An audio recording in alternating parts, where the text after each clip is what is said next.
Pride and Prejudice by Jane Austen. Chapter 18. Till Elizabeth entered the drawing-room at Netherfield, and looked in vain for Mr. Wickham among the cluster of red coats there assembled, a doubt of his being present had never occurred to her. The certainty of meeting him had not been checked by any of those recollections that might not unreasonably have alarmed her. She had dressed with more than usual care, and prepared in the highest spirits for the conquest of all that remained unsubdued of his heart, trusting that it was not more than might be won in the course of the evening.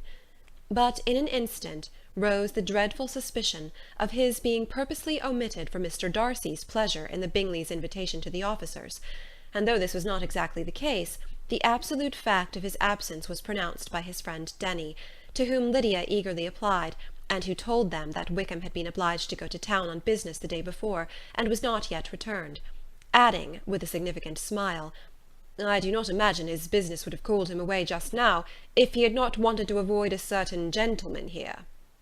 This part of his intelligence, although unheard by Lydia, was caught by Elizabeth, and as it assured her that Darcy was not less answerable for Wickham's absence than if her first surmise had been just, every feeling of displeasure against the former was so sharpened by immediate disappointment that she could hardly reply with tolerable civility to the polite inquiries which he directly afterwards approached to make.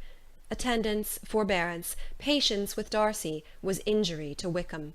She was resolved against any sort of conversation with him, and turned away with a degree of ill-humour which she could not wholly surmount even in speaking to Mr. Bingley, whose blind partiality provoked her. But Elizabeth was not formed for ill-humour, and though every prospect of her own was destroyed for the evening, it could not long dwell on her spirits, and having told all her griefs to Charlotte Lucas, whom she had not seen for a week, she was soon able to make a voluntary transition to the oddities of her cousin, and to point him out to her particular notice. The first 2 dances, however, brought a return of distress. They were dances of mortification. Mr. Collins, awkward and solemn, apologizing instead of attending, and often moving wrong without being aware of it, gave her all the shame and misery which a disagreeable partner for a couple of dances can give. The moment of her release from him was ecstasy. She danced next with an officer, and had the refreshment of talking of Wickham, and of hearing that he was universally liked. When those dances were over, she returned to Charlotte Lucas, and was in conversation with her, when she found herself suddenly addressed by Mr. Darcy, who took her so much by surprise in his application for her hand, that, without knowing what she did, she accepted him. He walked away again immediately, and she was left to fret over her own want of presence of mind. Charlotte tried to console her. "I dare say you will find him very agreeable." "Heaven forbid! That would be the greatest misfortune of all. To find a man agreeable whom one is determined to hate. Do not wish me such an evil." When the dancing recommenced, however, and Darcy approached to claim her hand, Charlotte could not help cautioning her in a whisper not to be a simpleton, and allow her fancy for Wickham to make her appear unpleasant in the eyes of a man of 10 times his consequence. Elizabeth made no answer, and took her place in the set, amazed at the dignity to which she was arrived in being allowed to stand opposite to Mr. Darcy, and reading in her neighbours' looks their equal amazement in beholding it. They stood for some time without speaking a word, and she began to imagine that their silence was to last through the 2 dances, and at first she was resolved not to break it, till, suddenly fancying that it would be the greater punishment to her partner to oblige him to talk, she made some slight observation on the dance. He replied, and was again silent. After a pause of some minutes, she addressed him a second time with, "It is your turn to say something now, Mr. Darcy. I talked about the dance, and you ought to make some sort of remark on the size of the room, or the number of couples." He smiled, and assured her that whatever she wished him to say should be said. "Very well, that reply will do for the present. Perhaps by and by I may observe that private balls are much pleasanter than public ones. But now we may be silent." "Do you talk by rule, then, while you are dancing?" "Sometimes. One must speak a little, you know. It would look odd to be entirely silent for half an hour together, and yet, for the advantage of some, conversation ought to be so arranged as they might have the trouble of saying as little as possible." "Are you consulting your own feelings in the present case, or do you imagine that you are gratifying mine?" "Both," replied Elizabeth archly, "for I have always seen a great similarity in the turn of our minds. We are each of an unsocial, taciturn disposition, unwilling to speak unless we expect to say something that will amaze the whole room, and be handed down to posterity with all the éclat of a proverb." "This is no very striking resemblance of your own character, I am sure," he said. "How near it may be to mine, I cannot pretend to say. You think it a faithful portrait, undoubtedly." "I must not decide on my own performance." He made no answer, and they were again silent till they had gone down the dance, when he asked her if she and her sisters did not very often walk to Meryton. She answered in the affirmative, and, unable to resist the temptation, added, "When you met us there the other day, we had just been forming a new acquaintance." The effect was immediate. A deeper shade of hauteur overspread his features, but he said not a word, and Elizabeth, though blaming herself for her own weakness, could not go on. At length Darcy spoke, and in a constrained manner said, "Mr. Wickham is blessed with such happy manners as may ensure his making friends. Whether he may be equally capable of retaining them is less certain." "He has been so unlucky as to lose your friendship," replied Elizabeth with emphasis, "and in a manner which he is likely to suffer from all his life." Darcy made no answer, and seemed desirous of changing the subject. At that moment Sir William Lucas appeared close to them, meaning to pass through the set to the other side of the room, but on perceiving Mr. Darcy, he stopped with a bow of superior courtesy to compliment him on his dancing and his partner. "I have been most highly gratified indeed, my dear sir. Such very superior dancing is not often seen. It is evident that you belong to the first circles. Allow me to say, however, that your fair partner does not disgrace you, and that I must hope to have this pleasure often repeated, especially when a certain desirable event, my dear Eliza," glancing at her sister and Bingley, "shall take place. What congratulations will then flow in! I appeal to Mr. Darcy. But let not me interrupt you, sir. You will not thank me for detaining you from the bewitching converse of that young lady, whose bright eyes are also upbraiding me." The latter part of this address was scarcely heard by Darcy, but Sir William's allusion to his friend seemed to strike him forcibly, and his eyes were directed with a very serious expression towards Bingley and Jane, who were dancing together. Recovering himself, however, shortly, he turned to his partner, and said, "Sir William's interruption has made me forget what we were talking of." "I do not think we were speaking at all. Sir William could not have interrupted two people in the room who had less to say for themselves. We have tried 2 or 3 subjects already without success, and what we are to talk of next I cannot imagine." "What think you of books?" said he, smiling. "Books? Oh, no. I am sure we never read the same, or not with the same feelings." "I am sorry you think so. But if that be the case, there can at least be no want of subject. We may compare our different opinions." "No, I cannot talk of books in a ball-room. My head is always full of something else." "The present always occupies you in such scenes, does it?" said he, with a look of doubt. "Yes, always," she replied, without knowing what she said, for her thoughts had wandered far from the subject, as soon afterwards appeared by her suddenly exclaiming, "I remember hearing you once say, Mr. Darcy, that you hardly ever forgave, that your resentment, once created, was unappeasable. You are very cautious, I suppose, as to its being created?" "I am," said he, with a firm voice. "And never allow yourself to be blinded by prejudice?" "I hope not." "It is particularly incumbent on those who never change their opinion, to be secure of judging properly at first." "May I ask to what these questions tend?" "Merely to the illustration of your character," said she, endeavouring to shake off her gravity. "I am trying to make it out." "And what is your success?" She shook her head. "I do not get on at all. I hear such different accounts of you as to puzzle me exceedingly." "I can readily believe," answered he gravely, "that reports may vary greatly with respect to me, and I could wish, Miss Bennet, that you were not to sketch my character at the present moment, as there is reason for fear that the performance would reflect no credit on either." "But if I do not take your likeness now, I may never have another opportunity." "I would by no means suspend any pleasure of yours," he coldly replied. She said no more, and they went down the other dance and parted in silence, and on each side dissatisfied, though not to an equal degree; for in Darcy's breast there was a tolerable powerful feeling towards her, which soon procured her pardon, and directed all his anger against another.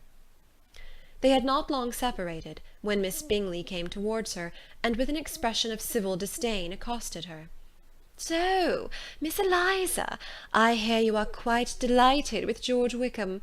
Your sister has been talking to me about him, and asking me 1,000 questions, and I find that the young man quite forgot to tell you, among his other communication, that he was the son of old Wickham, the late Mr. Darcy's steward. Let me recommend you, however, as a friend, not to give implicit confidence to all his assertions, for as to Mr. Darcy's using him ill, it is perfectly false, for on the contrary, he has always been remarkably kind to him, though George Wickham has treated Mr. Darcy in a most infamous manner. I do not know the particulars, but I know very well that Mr. Darcy is not in the least to blame, that he cannot bear to hear George Wickham mentioned, and that though my brother thought that he could not well avoid including him in his invitation to the officers, he was excessively glad to find that he had taken himself out of the way. His coming into the country at all is a most insolent thing indeed, and I wonder how he could presume to do it. I pity you, Miss Eliza, for this discovery of your favourite's guilt, but really, considering his descent, one could not expect much better." "His guilt and his descent appear by your account to be the same," said Elizabeth angrily, "for I have heard you accuse him of nothing worse than being the son of Mr. Darcy's steward, and of that I can assure you he informed me himself." "I beg your pardon," replied Miss Bingley, turning away with a sneer. "Excuse my interference. It was kindly meant." "Insolent girl," said Elizabeth to herself, "you are much mistaken if you expect to influence me by such a paltry attack as this. I see nothing in it but your own wilful ignorance and the malice of Mr. Darcy." She then sought out her eldest sister, who was undertaken to make inquiries on the same subject of Bingley. Jane met her with a smile of such sweet complacency, a glow of such happy expression, as sufficiently marked how well she was satisfied with the occurrences of the evening. Elizabeth instantly read her feelings, and at that moment solicitude for Wickham, resentment against his enemies, and everything else, gave way before the hope of Jane's being in the fairest way for happiness. "I want to know," said she, with a countenance no less smiling than her sister's, "what you have learnt about Mr. Wickham. But perhaps you have been too pleasantly engaged to think of any third person, in which case you may be sure of my pardon." "No," replied Jane, "I have not forgotten him, but I have nothing unsatisfactory to tell you. Mr. Bingley does not know the whole of his history, and he is quite ignorant of the circumstances which have principally offended Mr. Darcy, but he will vouch for the good conduct, the probity, and honour of his friend, and is perfectly convinced that Mr. Wickham has deserved much less attention from Mr. Darcy than he has received. And I am sorry to say, by his account, as well as his sister's, Mr. Wickham is by no means a respectable young man. I am afraid he has been very imprudent, and has deserved to lose Mr. Darcy's regard." "Mr. Bingley does not know Mr. Wickham himself?" "No, he never saw him till the other morning at Meryton." "This account, then, is what he has received from Mr. Darcy. I am satisfied.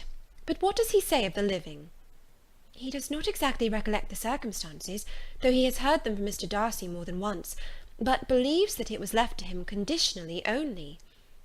"I have not a doubt of Mr. Bingley's sincerity," said Elizabeth warmly, "but you must excuse my not being convinced by assurances only. Mr. Bingley's defence of his friend was a very able one, I dare say, but since he is unacquainted with several parts of the story, and has learnt the rest from that friend himself, I shall venture to still think of both gentlemen as I did before." She then changed the discourse to one more gratifying to each, and on which there could be no difference of sentiment. Elizabeth listened with delight to the happy, though modest hopes which Jane entertained of Mr. Bingley's regard, and said all in her power to heighten her confidence in it. On their being joined by Mr. Bingley himself, Elizabeth withdrew to Miss Lucas, to whose inquiry after the pleasantness of her last partner she had scarcely replied, before Mr. Collins came up to them, and told her with great exultation that he had just been so fortunate as to make a most important discovery. "I have found out," said he, "by a singular accident, that there is now in the room a near relation of my patroness. I happened to overhear the gentleman himself mentioning to the young lady who does the honours of the house the names of his cousin, Miss de Bourgh, and of her mother, Lady Catherine. How wonderfully these sort of things occur! Who would have thought of my meeting with, perhaps, a nephew of Lady Catherine de Bourgh in this assembly? I am most thankful that the discovery is made in time for me to pay my respects to him, which I am now going to do, and trust he will excuse my not having done it before. My total ignorance of the connection must plead my apology." "You are not going to introduce yourself to Mr. Darcy?" "Indeed I am. I shall entreat his pardon for not having done it earlier. I believe him to be Lady Catherine's nephew. It will be in my power to assure him that her ladyship was quite well yesterday se'nnight." Elizabeth tried hard to dissuade him from such a scheme, assuring him that Mr. Darcy would consider his addressing him without introduction as an impertinent freedom, rather than a compliment to his aunt, that it was not in the least necessary there should be any notice on either side, and that if it were, it must belong to Mr. Darcy, the superior in consequence, to begin the acquaintance. Mr. Collins listened to her with the determined air of following his own inclination, and when she ceased speaking, replied thus: "My dear Miss Elizabeth, I have the highest opinion in the world, in your excellent judgment, in all matters within the scope of your understanding, but permit me to say, that there must be a wide difference between the established forms of ceremony amongst the laity, and those which regulate the clergy, for give me leave to observe that I consider the clerical office as equal in point of dignity with the highest rank in the kingdom, providing that a proper humility of behaviour is at the same time maintained. You must therefore allow me to follow the dictates of my conscience on this occasion, which leads me to perform what I look on as a point of duty. Pardon me for neglecting to profit by your advice, which, on every other subject, shall be my constant guide, though in the case before us I consider myself more fitted by education and habitual study to decide on what is right than a young lady like yourself." And with a low bow he left her to attack Mr. Darcy, whose reception of his advances she eagerly watched, and whose astonishment at being so addressed was very evident. Her cousin prefaced his speech with a solemn bow, and though she could not hear a word of it, she felt as if hearing it all, and saw in the motion of his lips the words apology, Hunsford, and Lady Catherine de Bourgh. It vexed her to see him expose himself to such a man. Mr. Darcy was eyeing him with unrestrained wonder, and when at last Mr. Collins allowed him time to speak, replied with an air of distant civility. Mr. Collins, however, was not discouraged from speaking again, and Mr. Darcy's contempt seemed abundantly increasing with the length of his second speech, and at the end of it he only made him a slight bow, and moved another way. Mr. Collins then returned to Elizabeth. "I have no reason, I assure you," said he, "to be dissatisfied with my reception. Mr. Darcy seemed much pleased with the attention. He answered me with the utmost civility, and even paid me the compliment of saying that he was so well convinced of Lady Catherine's discernment as to be certain she could never bestow a favour unworthily. It was really a very handsome thought. Upon the whole, I am much pleased with him." As Elizabeth had no longer any interest of her own to pursue, she turned her attention almost entirely on her sister and Mr. Bingley, and the train of agreeable reflections which her observations gave birth to made her perhaps almost as happy as Jane. She saw her in idea settled in that very house, in all the felicity which a marriage of true affection could bestow, and she felt capable, under such circumstances, of endeavouring even to like Bingley's two sisters. Her mother's thoughts she plainly saw were bent the same way, and she determined not to venture near her, lest she might hear too much. When they sat down to supper, therefore, she considered it a most unlucky perverseness which placed them within one of each other, and deeply was she vexed to find that her mother was talking to that one person, Lady Lucas, freely, openly, and of nothing else but her expectation that Jane would soon be married to Mr. Bingley. It was an animating subject, and Mrs. Bennet seemed incapable of fatigue, while enumerating the advantages of the match.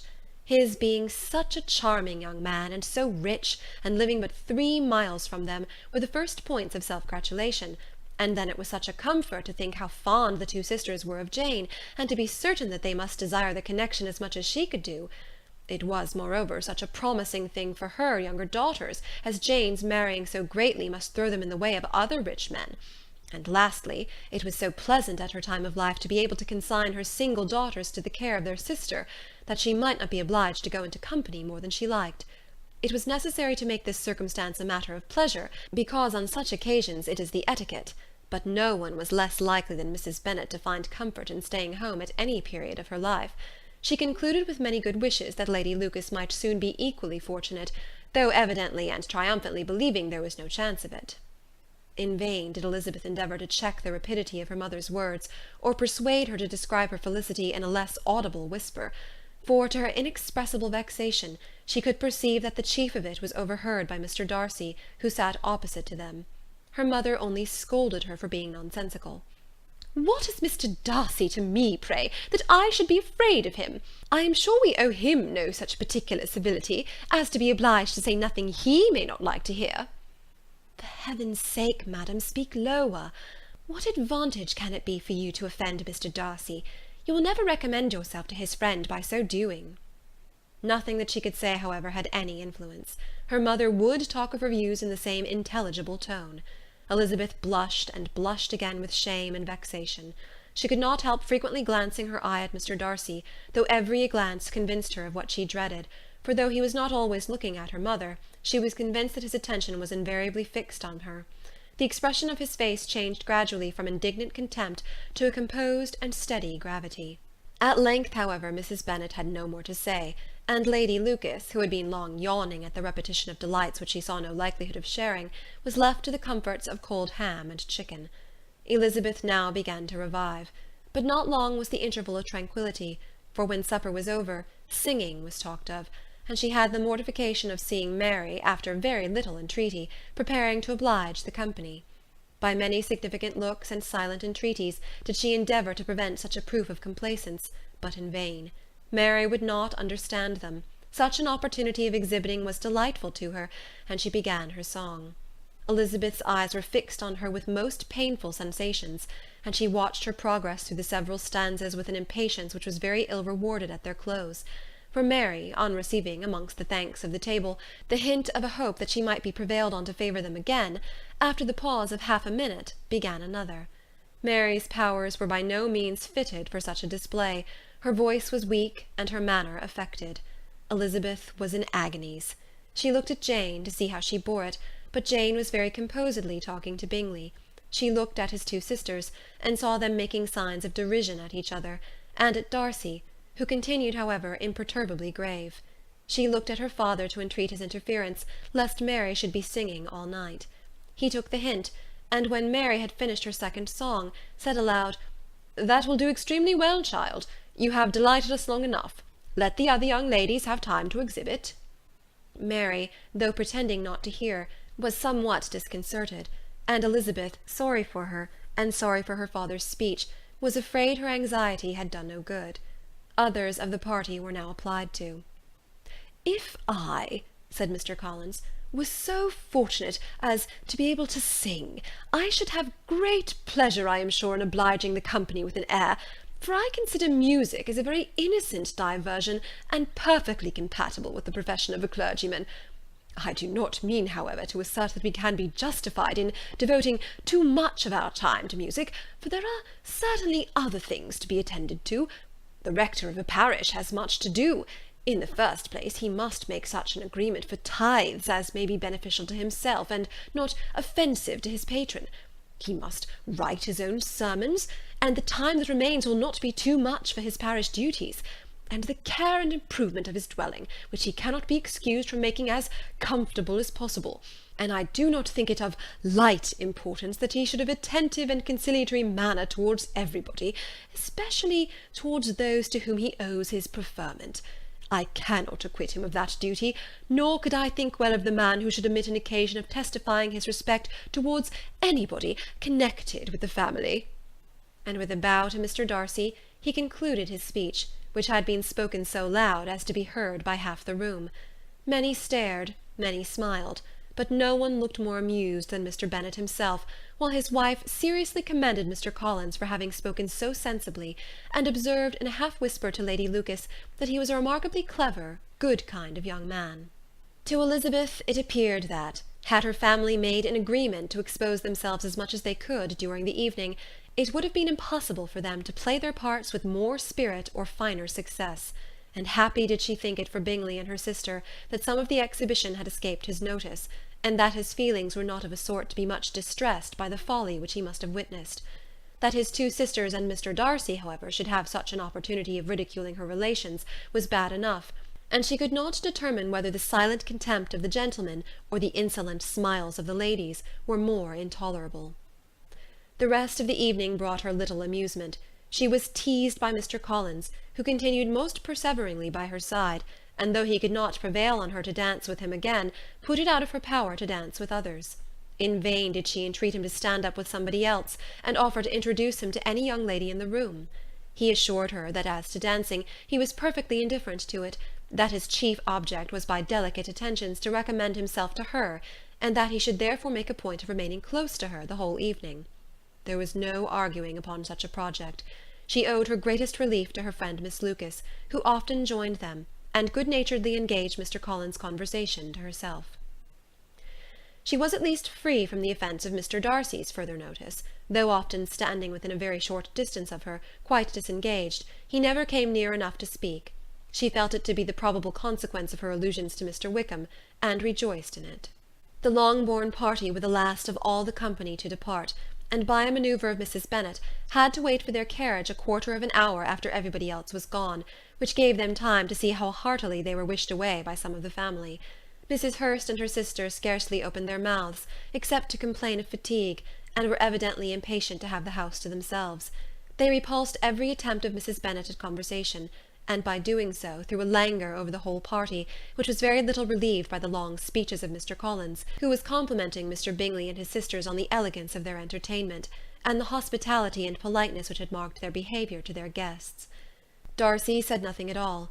Mr. Bennet, in equal silence, was enjoying the scene. Mr. Bingley and Jane were standing together, a little detached from the rest, and talked only to each other. Elizabeth preserved as steady a silence as either Mrs. Hurst or Miss Bingley, and even Lydia was too much fatigued to utter more than the occasional exclamation of "Lord, how tired I am!" accompanied by a violent yawn. When at length they arose to take leave, Mrs. Bennet was most pressingly civil in her hope of seeing the whole family soon at Longbourn, and addressed herself especially to Mr. Bingley, to assure him how happy he would make them by eating a family dinner with them at any time, without the ceremony of a formal invitation. Bingley was all grateful pleasure, and he readily engaged for taking the earliest opportunity of waiting on her, after his return from London, whither he was obliged to go the next day for a short time.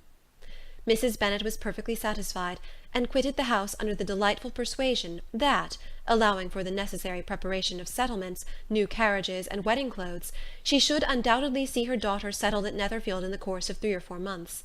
Of having another daughter married to Mr. Collins, she thought with equal certainty, and with considerable, though not equal, pleasure. Elizabeth was the least dear to her of all her children, and though the match and the man were quite good enough for her, the worth of each was eclipsed by Mr. Bingley and Netherfield. End of chapter 18.